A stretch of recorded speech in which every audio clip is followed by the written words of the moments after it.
Mi novia me presentó como su amigo en la fiesta donde se encontraba el chico que de verdad le gustaba. Yo no me enojé, solo me di la vuelta y me fui sin decir nada.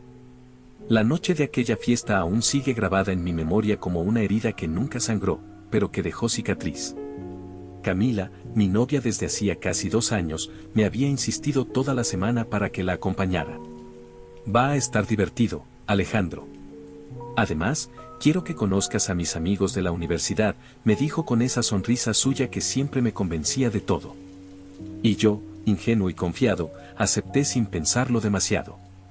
El lugar era una casa amplia en las afueras de la ciudad, propiedad de un tal Daniel Méndez, un hombre que hasta esa noche no significaba nada para mí, pero que pronto marcaría un antes y un después en mi vida. Desde que llegamos, el ambiente estaba cargado de música alta, risas estruendosas y el inconfundible olor a alcohol mezclado con perfume caro. Yo, más reservado, me mantenía cerca de Camila mientras ella saludaba con entusiasmo a cada persona que se cruzaba en su camino. «Cami, qué gusto verte», gritaban algunos. Otros la abrazaban como si no la hubieran visto en años. Yo sonreía por cortesía, extendía la mano, asentía con la cabeza, pero en el fondo sentía que estaba entrando a un mundo que no me pertenecía. Aún así, me repetía a mí mismo que estaba ahí por ella, porque la amaba, porque siempre había creído que cuando uno quiere a alguien se adapta, aunque se sienta fuera de lugar. Fue entonces cuando lo vi. Daniel, un muchacho alto de cabello perfectamente peinado y sonrisa segura, se acercó a Camila con una familiaridad que me incomodó de inmediato. Ella, al notarlo, se iluminó como pocas veces la había visto brillar. Se abrazaron con fuerza y por un instante me sentí invisible. Yo estaba ahí a medio metro, pero la escena parecía ocurrir en un universo donde mi existencia no tenía relevancia. Camila, con esa voz dulce que me había enamorado, dijo: «Ah, Dani, quiero presentarte a alguien». En ese momento, por dentro, esperaba escuchar las palabras mi novio, 2 sílabas que me daban identidad, un lugar en su vida. Pero lo que salió de su boca fue un puñal disfrazado de simpleza. Él es Alejandro, un amigo. Un amigo. La palabra se quedó suspendida en el aire como un eco cruel. Sentí un nudo en la garganta y aunque mi corazón se estremeció, mi rostro permaneció inexpresivo. Ni siquiera Daniel pareció notarlo. Él simplemente me estrechó la mano y sonrió con la seguridad de quien sabe que tiene ventaja. Camila, por su parte, siguió conversando con él, riendo de sus comentarios, olvidando por completo la mirada herida que yo intentaba ocultar. No dije nada. No reclamé, no pregunté, no armé un escándalo como quizá alguien más lo hubiera hecho. Simplemente me quedé callado, observando cómo ella se transformaba frente a él en una versión que jamás había mostrado conmigo. Cada gesto suyo me confirmaba lo que nunca había querido ver. Yo era un espectador en su historia, no el protagonista. La fiesta continuaba, la música subía de volumen, las luces destellaban sobre rostros sonrientes, pero dentro de mí todo se volvió silencio. Decidí entonces que no iba a quedarme un segundo más. Con pasos tranquilos, casi calculados, me giré y caminé hacia la salida. Nadie me detuvo. Ni Camila, ni sus amigos, ni siquiera ella notó en ese instante que me estaba yendo. Tal vez porque para ella había dejado de importar. El aire frío de la noche me golpeó en el rostro cuando crucé la puerta. Fue una sensación extraña, mezcla de dolor, rabia contenida y, al mismo tiempo, una libertad que comenzaba a asomarse tímidamente. No miré atrás. No quería que la última imagen que guardara de esa noche fuera ella riendo con Daniel. Me dirigí a mi coche con el corazón pesado. Encendí el motor, apagué el celular y me prometí a mí mismo que no habría mensajes ni llamadas que pudieran alcanzarme. Mientras me alejaba de aquella casa, vi cómo las luces de la fiesta se volvían puntos lejanos en el retrovisor. Ahí quedó Camila. Ahí quedó lo que alguna vez pensé que era amor. Lo que yo no sabía entonces era que esa simple decisión, darme la vuelta y marcharme en silencio, sería el inicio de un viaje de 2 semanas hacia lo más profundo de mí mismo. Un viaje en el que descubriría que a veces el silencio pesa más que cualquier grito y que alejarse también puede ser la forma más digna de luchar. Conduje sin rumbo fijo durante un buen rato. El eco de la palabra amigo seguía resonando en mi mente como si fuera una sentencia que me condenaba a la nada. No era solo lo que había dicho Camila, sino la forma en que lo dijo, ligera, despreocupada, casi orgullosa de relegarme a un papel que nunca debí ocupar. Yo, Alejandro Torres, el hombre que había compartido con ella noches de desvelo, planes de futuro, risas y lágrimas, de pronto era reducido a la categoría de simple acompañante, de espectador invisible en una historia donde ya estaba claro quién era el verdadero protagonista, Daniel Méndez. Las luces de la ciudad comenzaron a desvanecerse poco a poco mientras el camino se abría hacia las afueras. No tenía un destino planeado, solo sabía que no quería regresar a mi departamento, a esa cama donde aún estaban impregnados su perfume y sus recuerdos. No quería contestar preguntas de mis amigos ni enfrentar miradas de lástima. Quería desaparecer, aunque fuera por un tiempo. Mientras conducía, recordaba la primera vez que Camila me llamó amor. Lo dijo con tanta dulzura que creí que jamás se atrevería a nombrarme de otra manera. Recordaba también las veces que me juró que yo era lo mejor que le había pasado, que nadie más podría ocupar mi lugar. Y ahí estaba yo, viendo cómo mi título de novio se desmoronaba en cuestión de segundos frente a la sonrisa de otro. La rabia me quemaba por dentro, pero decidí no dejar que me dominara. Si algo aprendí de mi padre Ernesto Torres, es que la dignidad se defiende en silencio. Apreté el volante con fuerza, buscando en la memoria algún refugio donde esconderme del mundo.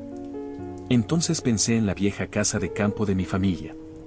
Ese lugar había sido testigo de mis veranos de infancia, de los consejos serenos de mi padre, de los días de pesca y de las tardes tranquilas bajo los árboles. Era perfecto. No necesitaba nada más que aislamiento, aire fresco y el silencio del campo para ordenar el caos que llevaba dentro. Tomé la carretera hacia el norte, dejando que la oscuridad me envolviera. El cielo estaba despejado, salpicado de estrellas que parecían mirarme con indiferencia. Mientras el motor rugía, me invadió una extraña calma. Había tomado una decisión y esa decisión me pertenecía solo a mí, alejarme sin dar explicaciones, sin permitir que nadie tuviera la oportunidad de justificar lo injustificable. En algún punto del camino, mi celular vibró. Lo miré de reojo, sabiendo que era ella, quizá preguntando dónde estaba o si había pasado algo, pero no respondí. Ni siquiera abrí el mensaje. Lo apagué de inmediato.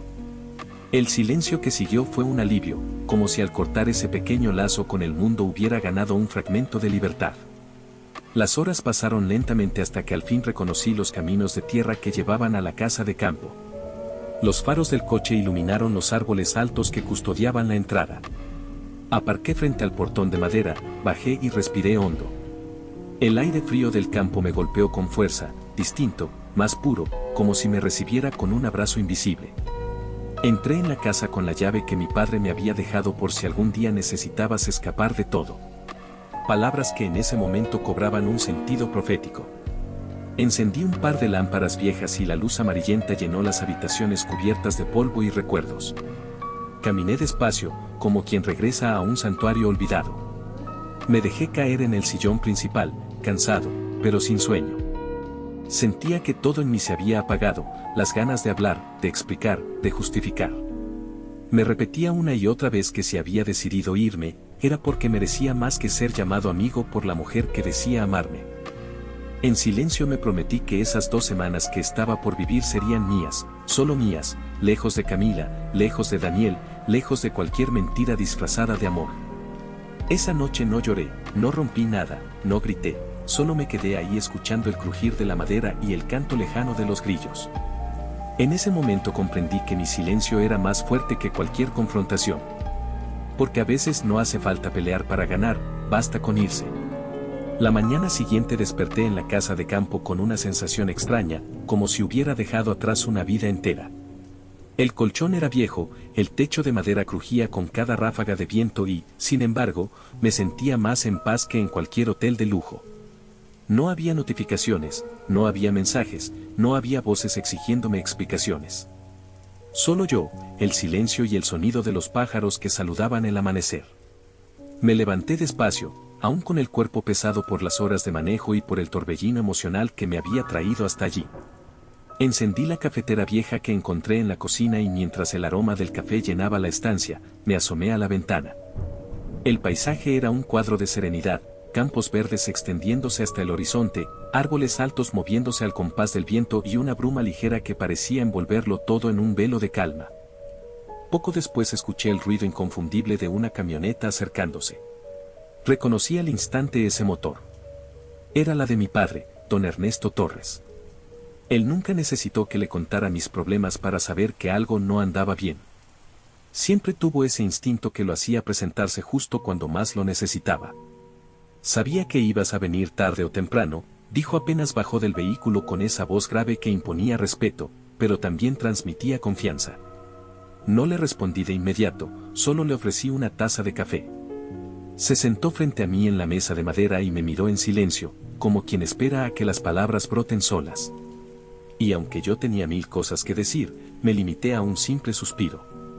No tienes que contarme nada si no quieres, añadió él.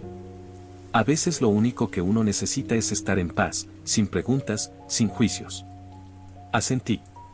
Ese era mi padre, pocas palabras, mucho entendimiento. Y aunque no le revelé lo que Camila había hecho, creo que en el fondo lo supo.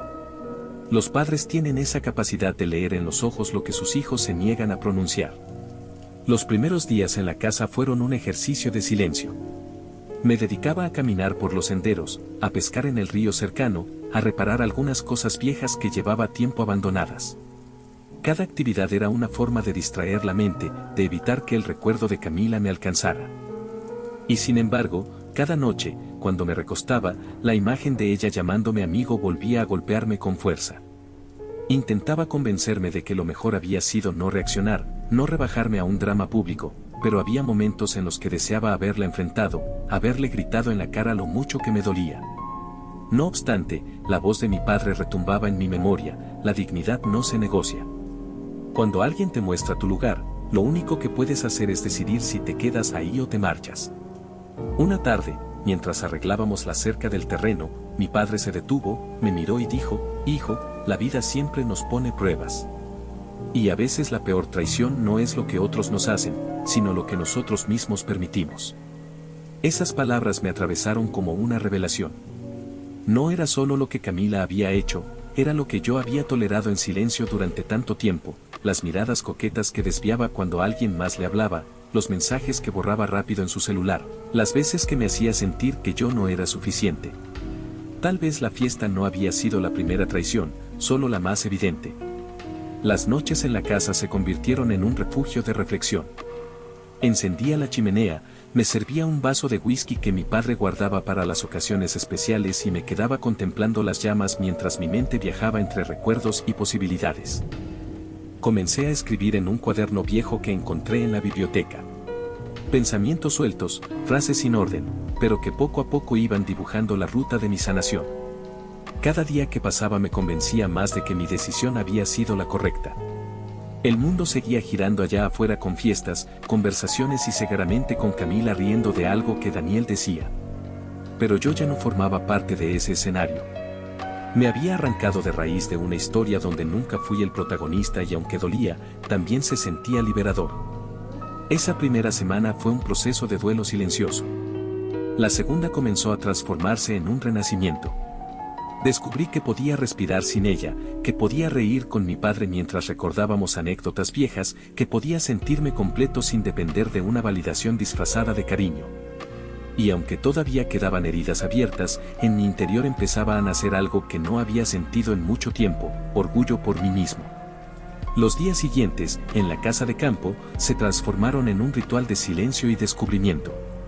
Despertaba temprano cuando el sol apenas asomaba entre las montañas y el canto de los gallos rompía la quietud de la madrugada. Preparaba un café fuerte, me sentaba en el porche de madera y contemplaba el horizonte.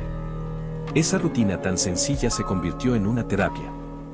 Cada amanecer era un recordatorio de que la vida seguía antes y después de Camila. Durante esas 2 semanas, desconectado del mundo, me dediqué a reconstruirme desde adentro. No tenía televisión, no encendía la radio y mi celular seguía apagado sobre la mesa como un objeto olvidado. Era como si hubiera detenido el tiempo, como si ese rincón del campo se hubiera convertido en un refugio donde nada ni nadie podía alcanzarme. Me internaba en los senderos, caminando entre árboles que parecían susurrar secretos antiguos. El aire fresco llenaba mis pulmones y despejaba mi mente. Con cada paso me sentía más ligero, como si la traición de Camila fuera un peso que lentamente se iba despegando de mi espalda. Había noches en las que la recordaba con una mezcla de nostalgia y rabia, pero al amanecer esas emociones perdían fuerza, como si la luz del sol se llevara con ella los restos de un amor que ya no me pertenecía.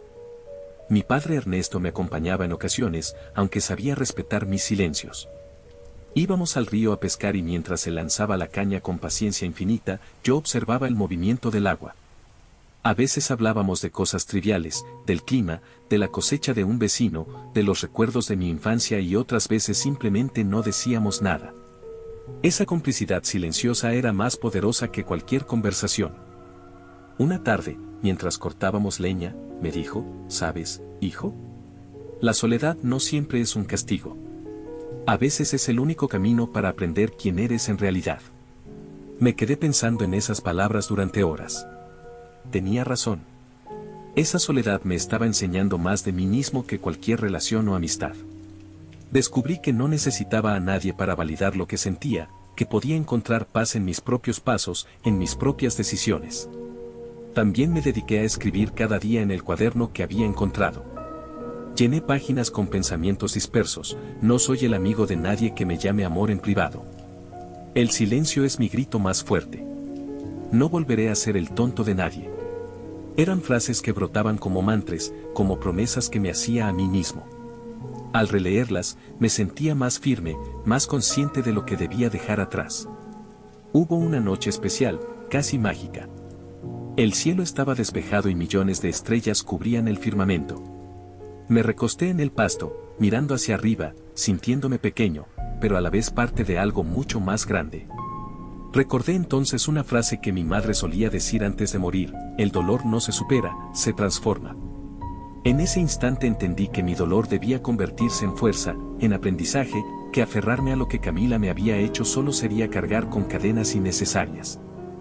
Los últimos días en la casa de campo ya no dolían tanto. El recuerdo de Camila comenzaba a desdibujarse como una sombra lejana que pierde nitidez con el tiempo. Ya no me preguntaba qué estaría haciendo ni con quién. Ya no necesitaba imaginar sus arrepentimientos o sus lágrimas. Mi mundo había dejado de girar alrededor de ella. Una mañana, mientras desayunábamos, mi padre me miró con esa seriedad que usaba solo en momentos importantes. Alejandro, dijo, no olvides nunca esto. El amor que realmente vale la pena nunca te hace sentir menos. Si alguien no sabe darte tu lugar, no es ahí donde debes quedarte. Sus palabras fueron como un sello final a todo lo que había vivido. Lo miré a los ojos y por primera vez en mucho tiempo sonreí con sinceridad. Me sentía más fuerte, más entero, listo para volver a la ciudad y enfrentar lo que viniera. Así, después de 2 semanas, supe que era hora de regresar. No porque quisiera reconectar con Camila, ni porque necesitara dar explicaciones, sino porque ya no me dolía. Y cuando algo deja de doler, deja también de tener poder sobre ti. Antes de continuar, si esta historia te está atrapando, ayúdame a llegar a los 200 suscriptores. Dale me gusta, suscríbete y activa la campanita para que no te pierdas cómo termina esta historia. Tu apoyo hace toda la diferencia. Continuamos. Volver a la ciudad fue extraño. El aire se sentía distinto, más pesado, y el ruido de los coches, el bullicio de la gente y las luces de neón parecían abrazarme con una mezcla de ansiedad y realidad. Durante todo el viaje de regreso, me repetía a mí mismo que no tenía por qué apresurarme a encender mi celular. 2 semanas sin mensajes ni llamadas me habían dado una claridad que jamás había tenido. Ya no necesitaba la validación de Camila ni de nadie más. Aún así, cuando crucé la puerta de mi departamento, sentí un impulso inevitable. Necesitaba enfrentar la realidad de lo que había dejado atrás. Tomé el celular con la mano firme, respiré profundo y lo encendí. La pantalla iluminó la habitación con un brillo frío, revelando un número de notificaciones que me hizo fruncir el ceño.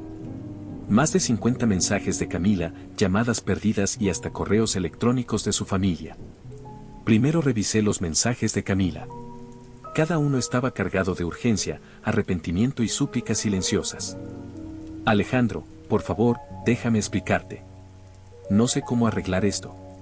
Lo siento tanto. Estoy sufriendo y no puedo dejar de pensar en ti. Recordé la escena de la fiesta, su sonrisa con Daniel, la forma en que me había llamado amigo y no sentí ni tristeza ni rabia, sentí indiferencia. Aquella joven que alguna vez había ocupado cada rincón de mi corazón ya no tenía poder sobre mí. Luego llegaron los mensajes de su hermana Valeria. Eran menos emotivos, pero llenos de presión y súplica. Por favor, Alejandro, hablemos. Cami se está derrumbando. No puedo hacer que deje de buscarte. Y finalmente los mensajes de sus padres, don Jorge y doña Patricia, intentando mediar, disculparse o al menos comprender. Todos querían que yo volviera a su mundo, que diera una segunda oportunidad a lo que ellos consideraban una relación perdida. Abrí uno de los mensajes de Camila y leí: estoy sufriendo como nunca lo hice, Alejandro. Me equivoqué y ahora estoy pagando el precio de mi orgullo. Por favor, dame la oportunidad de explicarte todo. Observé esas palabras, pero no sentí compasión. Mi corazón había dejado de latir por ella. La curiosidad y el deseo habían sido reemplazados por claridad y orgullo. La joven que me había traicionado ya no era dueña de mis emociones. A lo largo de ese día fui revisando cada mensaje y cada llamada y con cada uno mi resolución se fortalecía. La gente puede arrepentirse, suplicar, rogar, incluso sufrir, pero si en algún momento ha demostrado que no nos valora, no podemos permitir que su arrepentimiento nos dicte nuestras decisiones. Y yo ya había decidido que no volvería a ser el amigo de nadie, ni siquiera por la persona que una vez amé. Mientras las horas pasaban, la avalancha de notificaciones perdió fuerza. De alguna manera, la indiferencia que sentía me liberaba. No contesté ni un solo mensaje, no devolví ni una llamada y con cada silencio recuperaba un poco más de mí mismo. La sensación de control sobre mi propia vida, sobre mis emociones y mi dignidad se volvía más fuerte que cualquier sentimiento de nostalgia o pena. Esa noche, acostado en mi cama, comprendí algo fundamental. Camila estaba sufriendo, estaba arrepentida y probablemente deseaba volver a tenerme en su vida, pero yo ya no era la persona vulnerable que podía ser manipulada por sus emociones. Ya no era el tonto de nadie. Yo había decidido mi lugar y ese lugar no dependía de ella, ni de su familia, ni de nadie más. Mientras cerraba los ojos, un pensamiento claro se instaló en mi mente: el poder más grande no está en quienes nos buscan después de habernos perdido, sino en nosotros mismos, en la capacidad de mantener la dignidad intacta y caminar hacia adelante sin mirar atrás. Por primera vez en semanas me sentí completo, dueño de mis emociones y libre de cualquier atadura que no viniera de mi propia voluntad. Los días siguientes fueron un desfile de intentos de contacto que por primera vez me dejaron ver la magnitud del arrepentimiento de Camila. Los mensajes continuaban llegando, algunos más desesperados que otros, y no solo de ella, sino también de su hermana Valeria y de sus padres, don Jorge y doña Patricia. Cada uno tenía un tono distinto. Camila suplicaba, Valeria imploraba con la intención de mediar y sus padres buscaban una explicación tratando de reparar lo que se había roto. Me enteré por conversaciones de conocidos y mensajes indirectos que Camila estaba visiblemente afectada. Había dejado de asistir a reuniones con amigos comunes, lloraba con frecuencia y se encontraba completamente aislada en su apartamento. Valeria me escribió más de una vez describiendo cómo su hermana no podía dormir, cómo su ánimo se había desplomado, cómo repetía mi nombre con un hilo de voz cargado de culpa. Al principio sentí un pequeño sobresalto. Una parte de mí esperaba sentir algo parecido al remordimiento, quizá una punzada de nostalgia. Pero fue solo un instante. Al repasar todo lo sucedido, comprendí que la herida original no había sido causada por el arrepentimiento tardío de Camila, sino por su acción inicial, por esa indiferencia en la fiesta que me relegó a un simple amigo. Esa imagen, una sonrisa feliz con Daniel y mi cuerpo siendo ignorado, ya no tenía poder sobre mí. Valeria intentó contactarme personalmente en un par de ocasiones. Su tono era suplicante, casi desesperado. Alejandro, por favor. Hazlo por ella. Cami está sufriendo y necesita hablar contigo. No la ignores. Pero yo no lo hice. No quería involucrarme en la tormenta que ella misma había provocado. Recordé la frase de mi padre: el amor que realmente vale la pena nunca te hace sentir menos.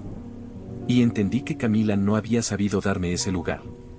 Incluso los padres de Camila intentaron contactarme personalmente buscando una reconciliación, un diálogo, un cierre, cualquier cosa que pudiera restituir el equilibrio en su familia. Pero yo había aprendido algo que ni ellos ni ella comprendían todavía: el arrepentimiento de otro no puede reconstruir tu autoestima ni obligarte a olvidar la traición. Esa noche, mientras la ciudad vibraba con sonidos distantes de vida, me senté en mi ventana observando luces y sombras y sentí una liberación silenciosa. Camila había perdido la oportunidad de seguir siendo parte de mi vida en la misma posición que ocupaba antes. Sus lágrimas, sus llamadas, sus súplicas eran irrelevantes para la persona en la que me había convertido. Un hombre consciente de su valor, dueño de su dignidad y finalmente libre de cualquier manipulación emocional. Cuando por fin cerré los ojos esa noche, una sensación de paz me invadió. Comprendí que la confrontación más poderosa no requiere gritos ni explicaciones. Basta con permanecer firme, con mantener el silencio, con negarse a ceder ante quienes una vez demostraron que no nos valoraban. Camila había intentado alcanzarme, pero yo ya no estaba allí. Estaba en un lugar donde nadie podía herirme, donde yo mismo decidía qué emociones me pertenecían y cuáles debía dejar ir. El último mensaje de Camila quedó en la pantalla sin respuesta, como un recordatorio de que las segundas oportunidades no son para quienes nunca supieron valorar la primera.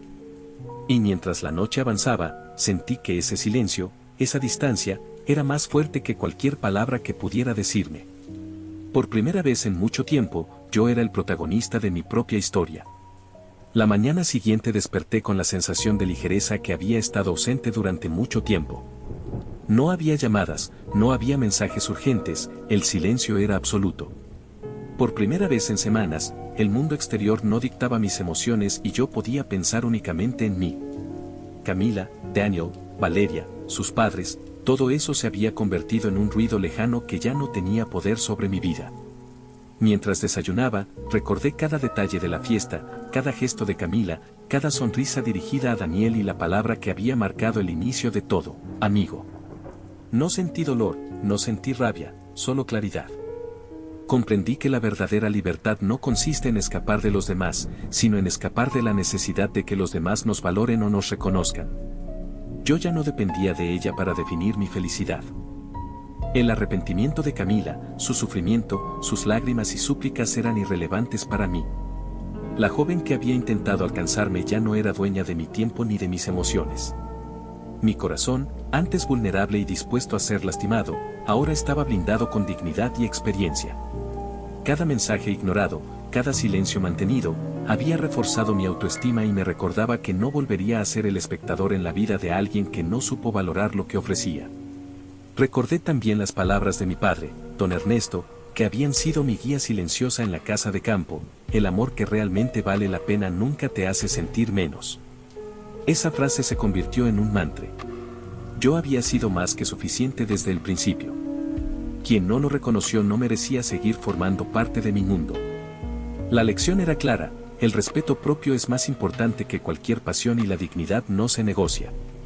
A lo largo del día revisé mis recuerdos, los buenos y los malos, sin nostalgia ni resentimiento. Pensé en las conversaciones, las risas y los momentos compartidos con Camila, pero ya no como un amante herido, sino como alguien que había aprendido a observar sin ser atrapado. Cada recuerdo era ahora un testimonio de lo que había superado, de cómo había logrado transformar la traición y el dolor en fortaleza y libertad. Esa tarde salí a caminar por la ciudad disfrutando de la sensación de control sobre mi vida. Cada paso era un recordatorio de que yo decidía qué caminos recorrer, qué personas dejar entrar y cuáles mantener en la distancia. Comprendí que la verdadera victoria no estaba en castigar a Camila, ni en recibir disculpas, sino en recuperar mi poder, en caminar sin miedo, sin cadenas, sin compromisos con quienes habían demostrado que no valoraban mi amor. Y mientras el sol se ocultaba, tiñendo el cielo de naranja y violeta, sonreí por primera vez desde la noche de la fiesta. No era una sonrisa de triunfo sobre ella ni de rencor. Era una sonrisa de liberación, de paz, de autodominio. Alejandro Torres, el joven que una vez fue un amigo involuntario en la historia de Camila, ahora era un hombre completo, dueño de su dignidad y de su destino. Cerré los ojos, respiré profundo y sentí como el pasado se desvanecía lentamente, reemplazado por la certeza de que nunca volvería a ser el tonto de nadie. La vida me pertenecía y yo estaba listo para vivirla en plenitud, libre de cadenas, libre de traiciones y finalmente libre para ser quien realmente soy. Apreciamos mucho tu apoyo. Si te gustó, dale corazón y suscríbete. Subimos historias completas todos los días.